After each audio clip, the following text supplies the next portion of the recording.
What's up, guys, and welcome back to another episode of Keeping Up with the Commanders. Today, we'd like to welcome on David Miller. Welcome to the show. Thank you for having me. I'm happy to be here. Yeah, I know you're pretty happy because we've got a very, very unfortunate game to go over. David, of course, big-time Bears fan. Big-time Bears fan, makes a lot of Bears content.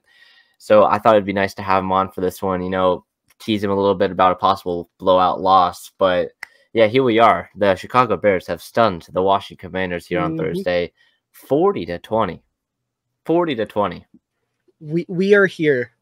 We were seated for the entirety of the game, and it played out beautifully, with all due respect. 346 days it's been since the Chicago Bears have last won a football game. And they've just demolished from start to finish the Washington Commanders, a team that had one of the best defenses in the NFL heading into this season. The Chicago Bears have put up 40 points. Like, what? I don't even know where to begin. I guess we can start from the beginning with Justin Fields, because we'll start with Justin Fields. He looked great. He looked great for like 95% of the game, I would say. He looked great. Now, the box score says he was 15-29, but really, he looked a lot better than that. He missed some open receivers, stuff like that. 4 touchdowns, 282 yards. What did you like out of your third-year quarterback? I mean, the big thing was the confidence. Like, we saw the first 3 weeks of the season, Justin Fields didn't look like an NFL quarterback. He looked terrible. And then last week against Denver, had an amazing first half, came out in the second half. The offense changed, which it did again this week, and that's a whole other thing. But, he was decisive. He was aggressive. We were getting throws downfield. He went from, excuse me, he went from last year, one of the best deep ball passers in the league, to the first 3 weeks of the season, didn't attempt the deep ball. Right. And, you'd want to see that be different because you have DJ Moore. And we saw today what happens when you hit DJ Moore downfield. It's beautiful. You get fantastic dividends. And Fields looked awesome. He made a lot of Superman plays, like the one play where Cody Whitehair snapped it over his head. He caught it this, pulled it in and ran for 6 yards. He was playing like a franchise quarterback when they actually put the ball in his hands today. And like you mentioned, he did miss a couple throws here and there, which sucks, but everybody misses throws. It's football. He is, I was going to say that would be pushing it.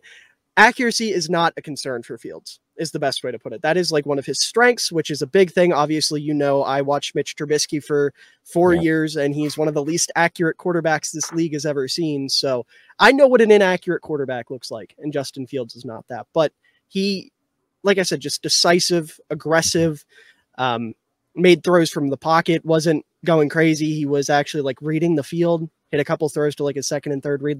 He looked like a franchise quarterback today. And that's all I can ask for. I love it. I mean, Fields, he looked great. He's coming off a good game last week against Denver until they just decide to not throw the football anymore. This time they threw the football majority of the game, I would say, even in the second half. One of the announcers said, I think it was Kirk Herbstreit said it, Matt Eberflus, they were calling plays to win the game, which they didn't really do last week. They were calling plays to not lose the game towards the end, and that's what cost them the game at the end. So this was a better play calling day from Eberflus, from Luke Getsy, the Bears overall. They were throwing out designed runs with Justin Fields on some plays, which was something I haven't seen so far yet this season. But so that was pretty crazy. But overall, great game from Fields. We talked about DJ Moore a little bit. 8 catches, 230 yards, 3 touchdowns on 10 targets. I believe that was second most yards in a single game receiving wise for a Bears receiver. Yeah, Alshon Jeffrey's number 1 with 249. Yeah. It's tough because it wasn't like he was just going up against one guy. At first it was just Forbes the entire time, that first half, eating him up.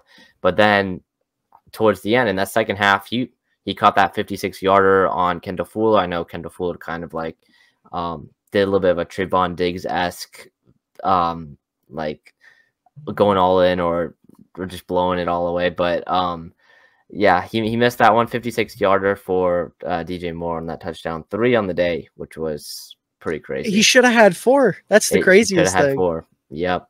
Which I'm not gonna sit here and complain. Like I can't complain, but that 40, yeah, right. That play was sus. Primarily because we didn't see any replays where you could actually see the sideline. Yep. But you know, I'm not gonna complain about it. I do want to ask you though, and I'm sure you mean to bring him up. How do you feel about Forbes right now? Because I feel like it's early, but okay. So I'm sorry if I struck a nerve. I was one of those people that I think you had. Who did you have as your best cornerback? You had Witherspoon, Gonzalez. Oh, you had Gonzalez too. Okay. I was all in on Gonzalez. I was all in on Gonzalez as well. I think he's going to be incredible. I wanted Gonzalez. He drops to 16. I'm like on the edge of my seat. I'm like, let's go, let's do this. And in the back of my head, I'm like, you know, the biggest Ron Rivera pick right now would probably be Emmanuel Forbes. Who do they pick? They pick Emmanuel Forbes. Who does the Patriots come up in under 2 minutes? Who do they run up and draft very next pick less than 2 minutes later? Who? Christian Gonzalez. Like, so I wasn't high on Forbes coming in, and I was watching him in training camp and stuff. Still wasn't great. Like he had a few good pass breakups, but like wasn't anything first round special. And now through the first 5 weeks, 5 games of the season, he came into this game with the allowing the most yards from any receiver, like allowing the most yards out of any cornerback in the NFL, and it's going to continue. There's no way anyone like breaks his record right now, especially after this game, because you had 2 on DJ Moore, I think 2 touchdowns on DJ Moore, which you had 2 last week as well against AJ Brown, plus a bunch of other stuff. He had like 3 missed tackles, just some very weak tackling skills overall. I don't think he made a single tackle the entire game. I can make a check real quick. He had 1 tackle. 1 tackle. How many times do we see him on the screen? Like, what, 7 or 8? Right. But it was never for a good thing. It was... I'm trying to hold off. I'm trying to believe. Because every time I tweet something bad about Forbes, apparently the entire Commanders Twitter believes he's like Deion Sanders or something. So, like, I don't really know. I'm not really sure where I stand with him right now. I'm less and less confident in him every day, but I'm trying to hold off as much as possible right now. It's only 5 games. That's only 5 games. That's all. It's so tough with Forbes because it's like we talked about when we did the team preview over on my channel. He's such a scheme-dependent football player where because of his frame, he physically cannot play man coverage. It's just not in his wheelhouse. And I noticed today there was a lot of trying to man him up on DJ Moore, or at least having him shadow DJ Moore. And DJ Moore is not the biggest receiver in the world, but he's 210 pounds and he runs hard. He moves hard. He attacks the ball hard. So when you have him going up against a guy like that, which is like the next step down from having him guard AJ Brown, it's never going to work. And the scary thing is with Forbes too, is if Ron Rivera gets fired, which I'm sure many Commanders fans are calling for, if he gets fired and you bring in a coach who doesn't run the same scheme, he doesn't run a Vic Fangio-esque heavy cover 4 type of scheme, Forbes becomes obsolete. He becomes completely useless. If you put him in any other type of defensive scheme, he's not going to work. And when you spend the 16th pick on that, especially with Gonzalez being the very next pick, it's terrifying. Like for Rivera, I understand why he liked Forbes because Forbes was one of those guys where if you run that type of defense, he was probably in your top 3 corners. If you didn't, you probably viewed him as undraftable. And like for me, I tried to balance that with my ranking. So I think I put him in like the 4th round, maybe. And I get the appeal. He's exciting. He's springy. He's good at attacking the ball. He's good in zone coverage. He's smart. But when you physically cannot play man coverage in the NFL, you are so incredibly limited as a football player. And if, like I said, Ron Rivera gets fired, which I love the guy, obviously, as a Bears fan, he was on the Super Bowl team, it's probably going to happen. He just becomes obsolete. They're in such a bad spot with him that even if he can develop and turn into something, because I think he can, he's got a lot of the intangibles and whatnot of a good corner, but they're not going to have the time for him to develop for the next DC to come in unless they're like, hey, listen, we got to get you to put on like 60 pounds, or we got to get you to put on like 30 pounds or whatever. 60 is crazy, but like 20, 30 pounds of muscle. And what, he's like 175 right now, I believe. Right, 170. he's tiny. He's scrawny.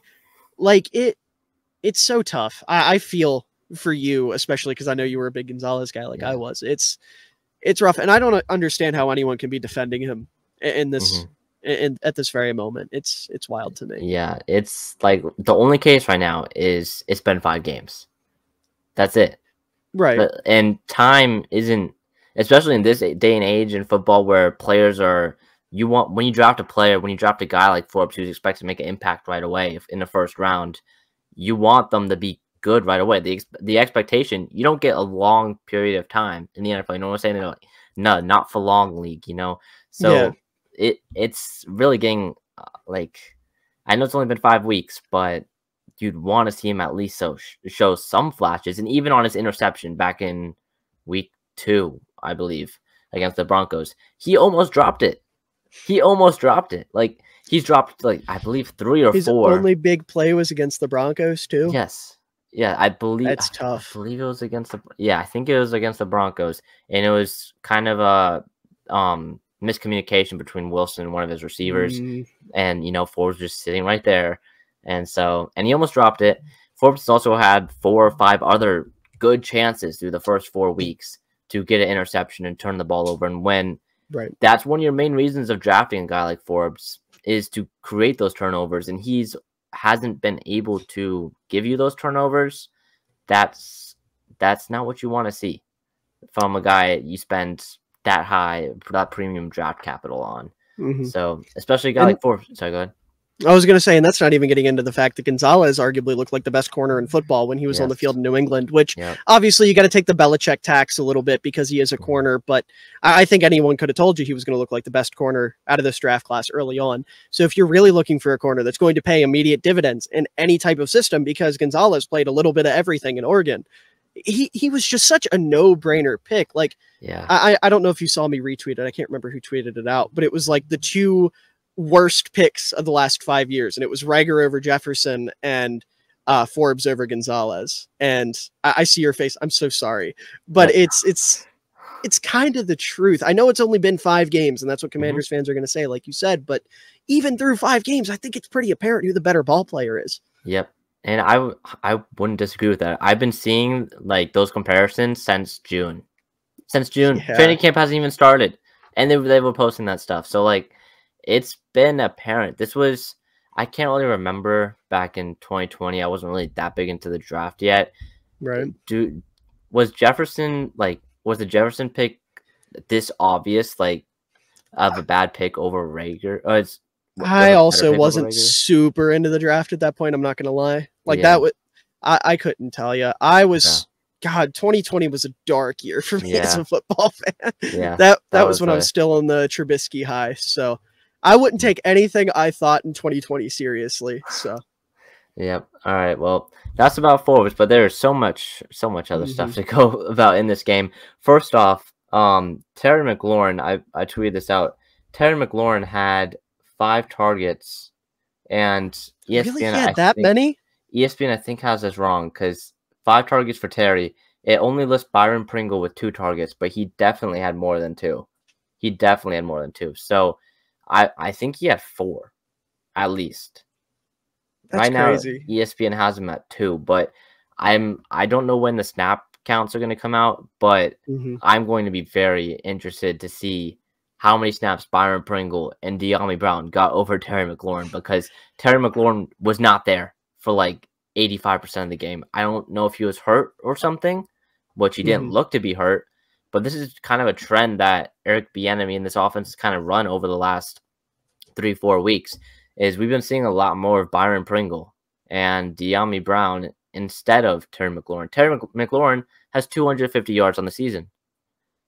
DJ Moore had 230 in this game. Like, what am I? Yeah, I don't know what. I mean, I don't know. Maybe it was just the hype of the Byron Pringle revenge game. You know, you saw the Bears were trotting out Stroman, And Yeah, he had a that's big game. good. Maybe Bieniemy thought, you know what, 2 can play at that game, and then 2 couldn't play at that game. You might be right. You might be right. And hey, I'm all for the Diami Brown usage. I'm here. Yeah. I'm here for it. Yeah, I'm But here. Yeah. it is strange. I didn't even think Terry had 5 targets. That felt high just from watching the game. Like I can remember one throw to him, and it was I think it was a crosser where he got like 15, 20 yards off of it towards the end of the game. I swear that felt like the first time Terry was targeted the whole game. Yeah, it was bad. It was really bad. Like, I know for young quarterbacks, your tight end is kind of your like safe spot to go to. Logan Thomas, the right one.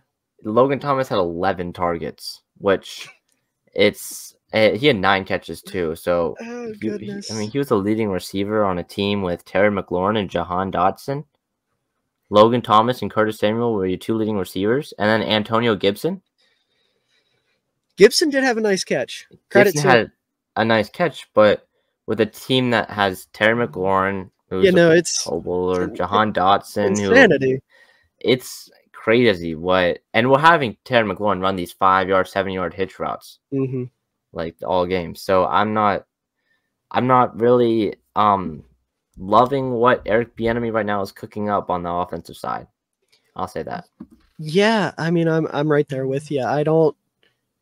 It did feel really weird, the number of, like how often I was seeing Diami and Byron Pringle targeted relative to Terry, and Logan Thomas being the guy. It's I don't know. Do you think it's a play design thing, or do you think it's just Sam Howell being weird? I think it's a play design thing with Eric Bieniemy, because I was even towards in the second half, I was like, okay, Terry's not getting targeted. Is he even on the field? Because I'm not even seeing him in the huddle or anything. And no, out there trying out there's number 3 Byron Pringle, number 83 Jamison Crowder, our wide receiver 1. I didn't even know Crowder was still in the league, dude. Exactly, our wide receiver 1, wide receiver 2 tonight were Byron Pringle and Jamison Crowder. So, and also the run game for Washington, 29 total yards, and if you take out Sam Howell scrambling, 10 total yards. 10. Wait a minute. Do you know what that means, Mason? Are we saying the Bears run defense? No. Oh. No, more importantly, Kari Blasingame outrushed all of your backs.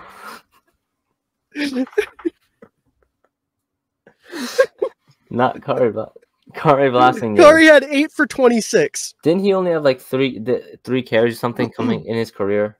Or something coming into this game. He had 3 carries in his career. And he had 8 for 26 today. So Kari doubled your back's rushing yards and then some. Antonio Gibson didn't even get a single carry for some reason. Robinson only had 6 carries. I know it's because we were down for a majority of the game. Howell threw the ball 51 times. Which is insane. Which is insane. That's not supposed to happen in this offense. No. Even if you're down, you do not abandon the run with the young quarterback. Exactly. The Bears have been doing the same thing for the last couple weeks, and I cannot stand it. Granted, obviously, Fields is older than Howell, and you should be relying on him more, but you can't abandon the run ever in football. It's insane, especially when Brian Robinson's been having a damn good year, hasn't he? He's been having a great season, especially not so much last week, I don't think, but maybe it was last week. But he's been having a solid season, better than he was last year. And I don't know if they don't trust the offensive line run blocking or what. Which against the Bears is sad. Like, I can't name you more than 2 defensive linemen on the Bears. Like, come on now. Dexter, you can name more than 2. Dexter and Nick Ngakwe. You can't name the father of the Commander's backfield from today? And then there's Walker. Walker made a play. I'm forgetting someone else too. I'm forgetting someone obvious too. I know. The disrespect to my boy Andrew Billings. Yeah. I'm hurt. And also Zach Pickens, but he sucks.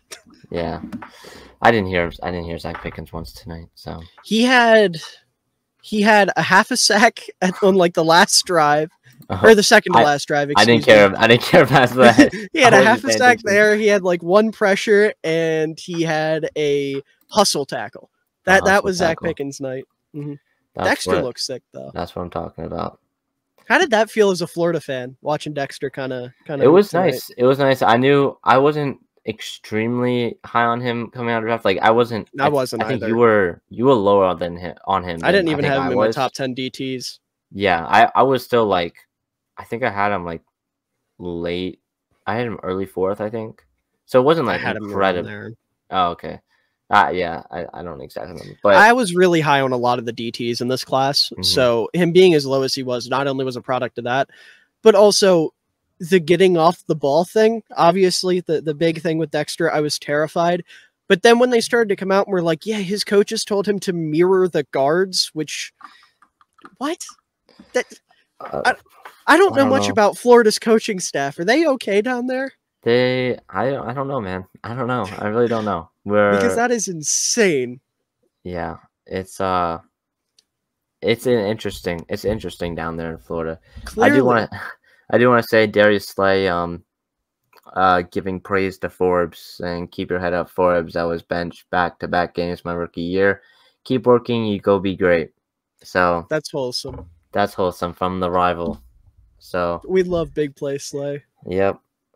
And then Ron Rivera, just some other quotes from this press conference. We got to look at the rotation of players, look at what we do, and make sure, as I said, we're putting them in position to be successful. Jonathan Allen saying we got our ass kicked. Yeah. Rivera on benching Forbes. The thought process was he was struggling. We were hoping he would bounce back from last week, and we felt it was time to make a move.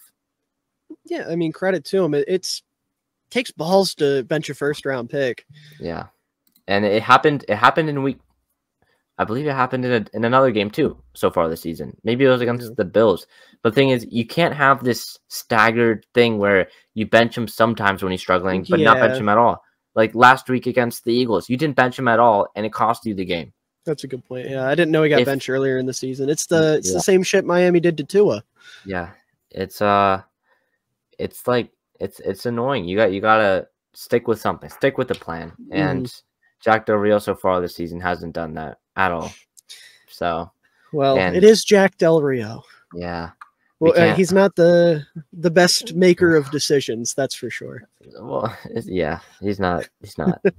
But one thing we do have to talk about a little bit is all the injuries and how bad field is. Dude, like, I had heard the complaints, but until I saw it with my own eyes tonight, I didn't realize how bad it was. Yeah. I feel like players on Washington, especially veteran players, kind of play differently on FedEx Field a little bit so they don't get hurt.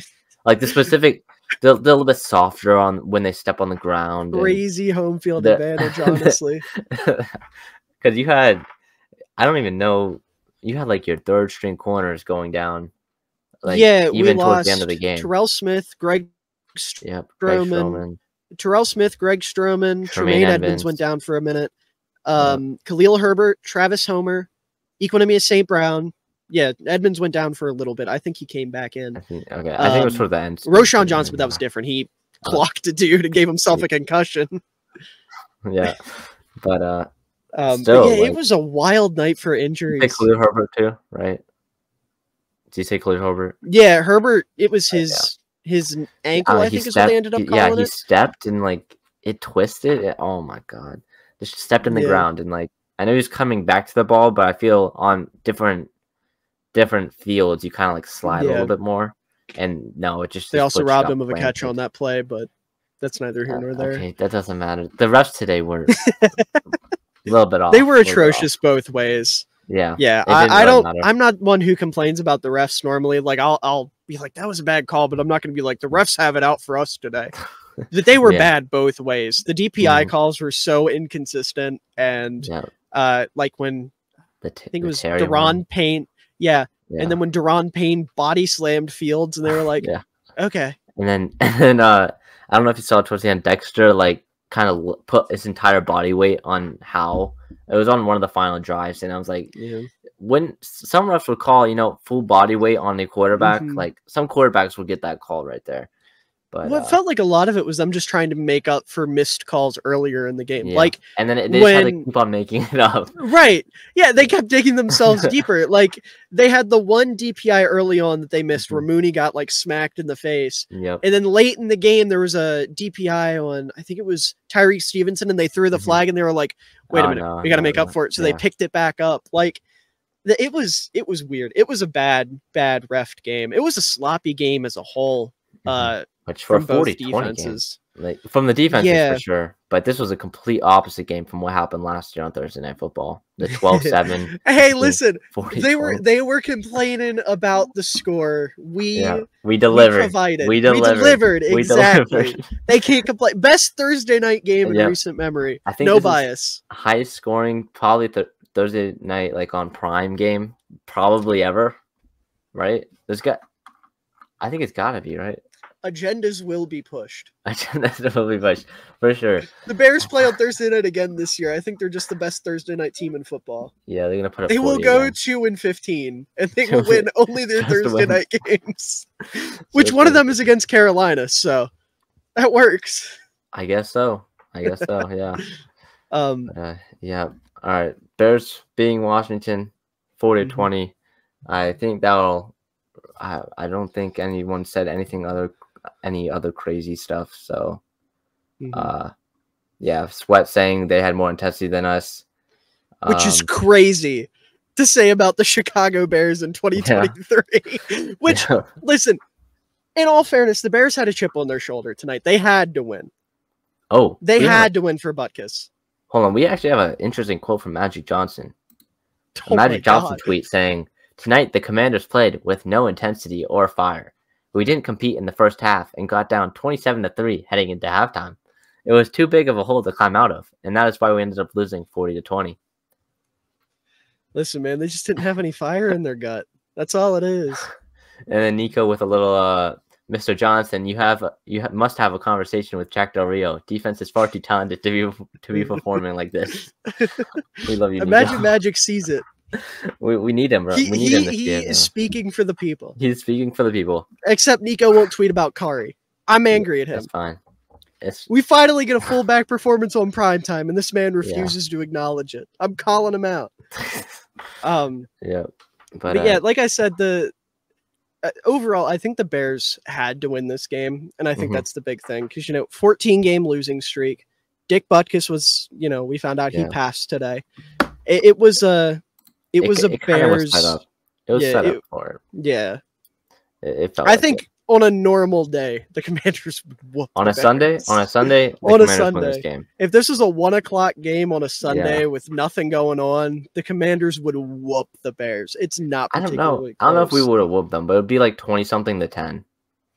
So. I don't know. You got to remember, I'm high on Howell, and I also don't think our defense is an NFL level defense. So. Yeah, but yeah, it is something to be said. The Bears were better coached, better prepared on a short week than Washington was, and which is crazy. We'll wait and see because both of these head coaches are on the hot seat right now. I think both of their jobs will both probably not be in these same positions this time next year. Yeah, I think the writing's on the wall for both of them. I fear. Yeah, well, it'll be interesting to see what happens if something happens with Jack Del Rio because the Commanders have now let up 33 or more points in 4 straight games. Really? So, yeah. Oh, my goodness. Yeah, he's got to go. We'll wait and see what happens because I believe he's got to go. Ron Rivera will wait and see because I know it's one of his best friends. So, if he fires Jack Del Rio, I think it's kind of, unless the defense like turns it on and becomes top 3 for the rest of the season and the offense does at least decent, it's basically a step for him to go to. And then even if Rivera gets fired at some point this season, what happens? Like what?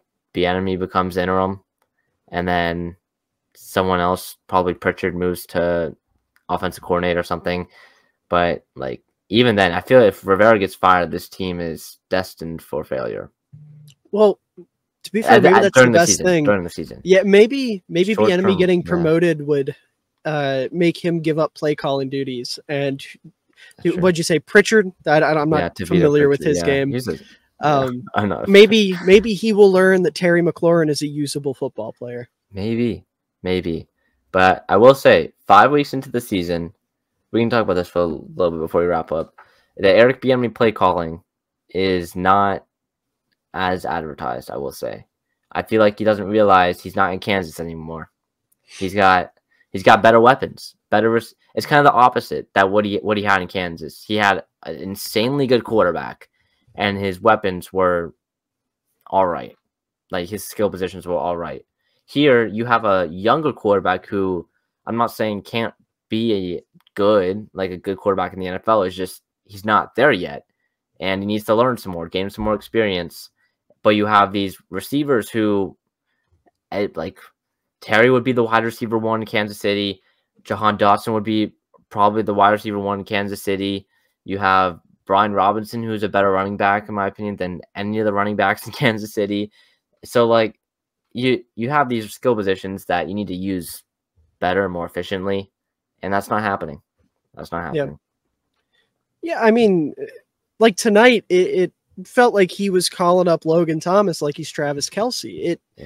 It makes no sense. And again, like you said early on, I get it. A tight end is a young quarterback's best friend. And as a Bears fan, I see a lot of the same thing with Kmet. Granted, and maybe Commanders fans will disagree. I think Kmet's a little bit better, but it's fine. Biases and whatnot. Thomas is like 73 years old. Right. But it's wild to me the way he uses his playmakers. Like De'Ami Brown, for example. We talked about him in the offseason as a good deep threat, a good fourth receiver. You were drawing up like curls and stick routes for him and telling him to go play after the catch, which granted he did good today. It was against a Bears defense that has no idea how to tackle, but it worked today. Next week, probably won't work. I don't know who you guys play, but I'm sure they can tackle. Atlanta, yeah. Atlanta can definitely tackle. It's like he's misusing the players he has, and then he's misappropriating his target share, and that's always a recipe for disaster. I mean, we see, ironically, with Atlanta, what's going on with them with their top pass catcher in Kyle Pitts just not getting used, and what that's doing to their offense. And I don't know. I'd like to see Eric Bieniemy turn it around. He's someone that I've always been a big fan of, but I agree. From what I've seen from Washington so far this season, I have been greatly underwhelmed. Yep. The Washington Commanders are now 2-3 through the first 5 weeks. Your Chicago Bears are 1-4. Yeah, like that matters. Listen, we take what we can get. All right. Yep. We are so here. The only thing this game was missing was the orange helmets. Yep. If the Bears would have worn the orange helmets today, this would have been the greatest football game of all time. Yeah, I don't know how I feel about those orange helmets. They're all right. I switch my opinion every time I see them. Yeah, it's an interesting shade of orange for the helmets. They absolutely are. I feel like you should add the Bears, like, I guess, your new primary logo now on your helmets instead of the C that you have. I want to see listen, crazy hot take. I know. I like the C more than the bear. I don't know if it's just because I'm partial to it. In fact, my favorite logo is this one. This is my absolute favorite Bears logo. But the Bear's cool. I like it for the graphics and stuff. But if they put it on the helmet, I might have an issue or two with it. Yeah, well, that's an alternate maybe or something. But yeah, I mean, if they wanted to do something like that, whip out an alternate helmet and slap the Bear on it, that could be cool. Yeah. All right. Well, as we wrap up here, where can people find your stuff? Shoot. Right there, MillerFootball _ on Twitter, TikTok, Instagram, YouTube. I'm starting to get more into YouTube. I just posted a 36-minute video talking about how awful the Bears are like a week ago, and ironically, that aged semi-poorly. Yeah. And then, we're going to be doing film reviews over there. I'll be doing more video essay style things. Might look into the Commanders a little bit. I like a lot of what's going on there. I might just gush about their D-line one week if I have nothing else to talk about. But yeah, just MillerFootball _ pretty much everywhere. All right, man. Sounds good. Congrats on your Chicago Bears getting their first win in a year. Thank you. I appreciate it. So that'll be it for this week's episode of Keeping Up with the Commanders. See you guys in the next one. Peace.